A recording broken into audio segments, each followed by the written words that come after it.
All right, guys, welcome to the Buff Show. Today we got Alex Mashburn in the house, and this is our king of finding really good deals. So It's fun.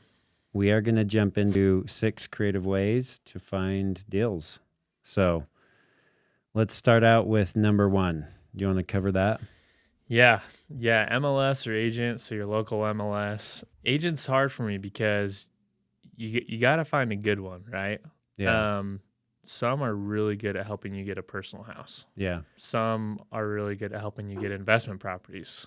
Some are really good at writing up seller finance deals. So it's just kind of like you got to depending on what you're looking for, you just got to find one that has a lot of experience there. Yeah, the agents that's like king of that market or that area. Yeah, right? but there's a lot of really good agents. Yeah. Like there's and even like in commercial space, like there's agents that just dominate the commercial space. And like if you're looking for a specific type of commercial deal, like you'd probably want to have a conversation with that agent. And then, like you said, MLS, so the multiple listing service, have bought a number of properties off of just the MLS. Yeah. And like you just have to keep a close eye. They come up and you got to snatch them before other people do and be aggressive sometimes. I was meeting with some sellers last night, and it was funny because like we were reviewing some past solds, and there were a few in there. I was like, dang, this is a really good deal. And there's one house that they listed for $1 million. It got bid up to 1.2, just like crazy. So you're talking like a 20% increase on the purchase price just because it got like bid up. There's more eyes on it too. More eyes, yeah. So typically on the MLS, you're going to have more competition. It depends on the market and where things are at. There's definitely more inventory now. I would not scratch off the MLS though. Well, our wedding venue it was only on the local MLS down there. Yeah. So that's why a lot of people didn't see it. But it was on for a while. It sat for a while. Like it was on the MLS. So it was on like a lot of the sites. But not Utah Real Estate. Right. It wasn't on Utah Real Estate, but it would have popped up on probably Realtor.com and Zillow. They would have got a lot more out of it. No, it was on Zillow. Wasn't on Zillow? Mm-hmm.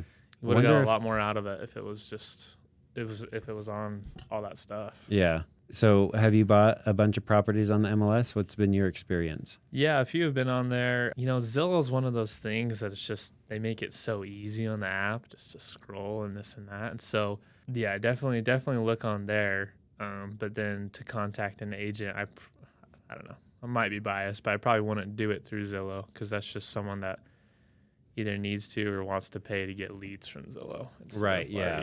As far as inquiring on the property, send the link to your agent that you're working with and have them help you out. Yeah, so KSL's good to get some good, some people that just list their house for sale without an agent trying to save some money. Yeah. You might get some better negotiations on there as well. Yeah. Yeah, so that's the second one. Is for sale by owner, and people post those in Utah on KSL and Zillow. Like I think there's a section on Zillow that you can just search for sale by owner. Yeah. So any public person can post their home up for sale on KSL or Zillow. That's really your only options if you're trying to do for sale by owner and not have like an agent, like any listing agent help you, because you have to hire a listing agent in order to get on the MLS. And so I like to look at KSL and Zillow. We bought our fourplex was on KSL, and I saw it come up at night, and I was like, oh, I want this, and we were all over it. And the next day we had a contract with. So it wasn't even on there very long. No, it was quick. We had to act super fast, but they were getting blown up. So that's a good spot to find a deal. So you got MLS or your agent for sell by owners on KSL and Zillow. The third one, driving for dollars. Have you ever done this? I have not done this. So Bigger Pockets, they talk about this a lot. Basically, the strategy is you drive around looking for houses that are in need of repair, like deferred maintenance, like just houses that you're like, ooh, it could be an owner that they like a second home that nobody looks at or touches, and it's just sitting there vacant. Like those are the homes that typically need a lot of work.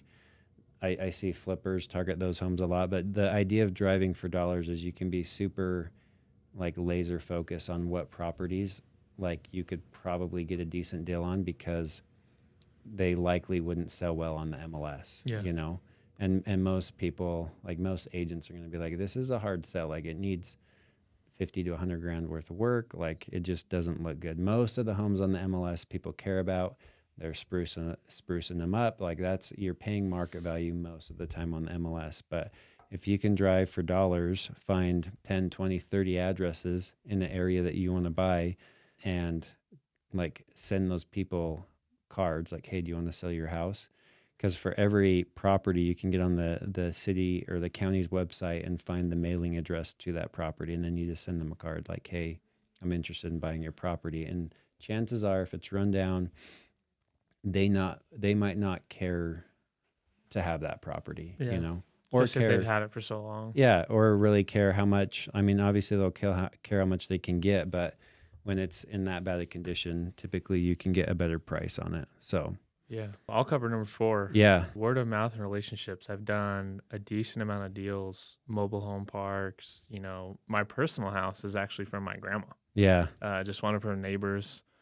They passed away. The house is owned right in a trust, and the kids, were happy to keep the house within some family on the street. yeah. So, just I think word of mouth is super, super important, because if someone doesn't have to deal with listing it, pictures, this, Mhm. that, and they can sell it to somebody that they like, like Yeah. a friend of a friend is a really good thing to have. Yeah. Um, So how have you got that? Like you just tell everybody like, hey, kind of what you're looking for, what your goals are. yeah. Tell friends, tell family, tell agents kind of what you're looking for, and someone's gonna be able to help you out for Yeah. sure. And word of mouth relationships. Sometimes it's someone wants you to come move by them, and so Mhm. they tell their neighbors, and then their neighbors are like, "Well, I would sell," Yeah. Yeah. So And like that's how we got our Eden house actually was through an agent in the office that I was working at. He mentioned like, hey, these sellers are open to selling. They don't want to list it. And another agent in the office put it under contract and then it fell through. And then I looked at it and I was like, we ended up buying it. But yeah, it is funny. But you just got to put what you want out there, right? Because the more that you put that out there, the more it's going to come back to you. Yeah. So word of mouth and relationships is huge. Is there anything that you do to like build those relationships? Like you've done deals out of state, like you've done some stuff all over. How have you gone about just building those relationships in order to get those types of deals? yeah, I mean, this might be a little too deep, but I feel like life's just kind of about growing and about relationships. Yeah. And so every single person I come around, like I want them to be like, oh man, like I like that guy, Yeah. like I like to work with him someday, or because I'm trying to like put out the feelers of like, hey, I would love to help somebody out. Mm-hmm. I mean, we paid more for the wedding venue than it was listed for Right. to help them out, and then they helped us out back with seller finance, right? So Right.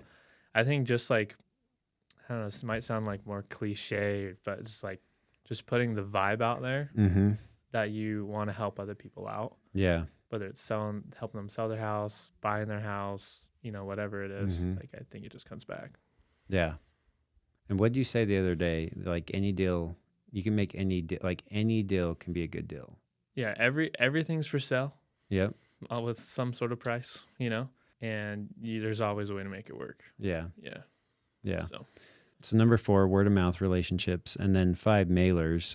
When we were talking before, you're like, I haven't done this a whole lot. I've seen Brandon Turner, like they do it though. Yeah. You send out tons. Yeah. There's people that, I mean, their whole strategy is like mailers, and we picked up, let's see, we had a duplex on Van Buren that we sent out mailers, just like, hey, I think the verbiage was, this was probably 8 years ago.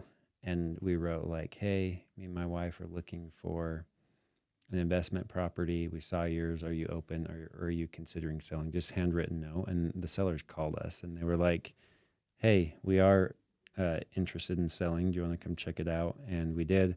That one ended up being a seller finance deal, and it was pretty sweet. We put, I think it was like 50 grand down, and they carried us, and then we refinanced it later.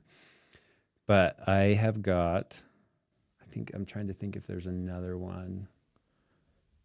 I'd say those can be really good for investors. Yeah. But I've it actually could be good for a really personal house too. If you're like, hey, I want to find a deal that's not on the market. That's what Yeah. I'm looking for. Here's what I'm looking for, and send it to the 100 people. I've found probably 10 deals for clients off market because they were very specific on what they were looking for. I want a house in this neighborhood, this square footage, this year built, and I had title pull me a list, and I sent every one of those people a letter. When you buy, yeah. And then What'd you they sell? and basically it was like, hey, I have buyers looking in this neighborhood. This is what they're after.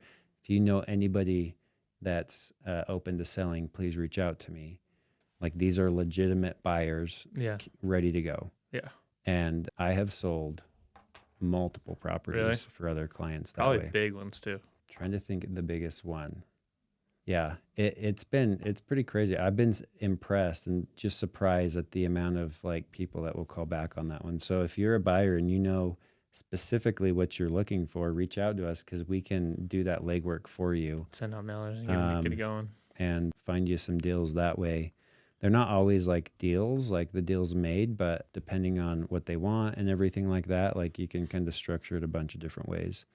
Do you want to cover number 6, the last one? Yeah, number 6. I might add a 7th one on there too. Let's do it. Number 6, wholesalers. Definitely some of them can have a bad rap. Yeah. As far as like they're just trying to make a chunk of money and whatnot. Same with agents, I guess. What's a wholesaler for somebody that might not know? A wholesaler is essentially someone that gets a property under contract for usually a lower price, and then they assign that contract to a new buyer. And tack on an assignment fee. An assignment fee, or it might just be the difference. They might get it under contract for $380 and then assign it to a buyer for $400 if it's a good deal, and then they get $20,000 right, from title, at closing. So, they're motivated to find good deals, and so I've gotten a few insanely good ones off of wholesalers. One of them was like 3 units of commercial space, 3 buildings for like $450. Actually, it was $380 from the wholesaler, and then we assigned it to somebody else for $450. But those rents have raised all the way up, 40-50%. Yeah. So it's just kind of like you can find really good deals from wholesalers, and some of them might not even realize how much the property is actually worth. Right. Just take a low assignment fee. Yeah. So. Yeah, we bought a duplex in Bountiful from a wholesaler, and I think they made like $35,000, and we still went on and made $100,000 after we flipped it. Really? Mm-hmm. Yeah. So it was I wish we would have kept that one. That's insane. But it was a good deal. So wholesalers are good. And then I'll add number 7 is, so every single state in the United States is either tax lien or tax deed state. And so essentially, like if someone hasn't been paying their property taxes, you can kind of get that list. You can go into the county, online, whatever, and you're going to be able to basically pay those property taxes for that house. Mm-hmm. And sometimes it'll be a couple months, and sometimes it'll be a couple of years. I know Utah County is like 5 years. Yeah. If it's delinquent. Yeah. It's a long time. What is it in Utah? I thought it was like 7 or something like that, but it's so many years you don't have to pay your taxes. Usually it's on the county now. But whoever pays it or brings it current, I guess technically. Yeah, if it gets paid back, basically you're going to pay the property taxes for that property. Yeah. And then the county is saying, "Hey, we're promising back, 12 to 18%." Yeah. Right, on your money every year, which is awesome. And if they don't fulfill that promise because it stays delinquent for X amount of years, then you're going to get the property. Have you ever seen that worked? I've never met anybody that has successfully done that. I only know 2 people that have done it. Yeah. But yeah, it definitely works, especially if it's like, I think one of them was in Utah County and it was, $500,000, like a $500,000 property. And their property tax is delinquent for X amount of years. They ended up paying like, I think $60,000 or something. But that's bizarre. But then they just got the property deeded. After. That's bizarre. So. Yeah. So those are the 7 ways 7 places that we found most success in finding deals. I'm sure there's other ones, but those are like the main ones as we were like brainstorming that we've had success in finding deals. So if there's something specific you're looking for, hit us up. We like to go on wild goose chases and try and find those good. We sure do. Those good golden geese. There's some good stuff out there. It's fun. Yeah. So anyways, guys, thanks for tuning in, and we'll catch you next time.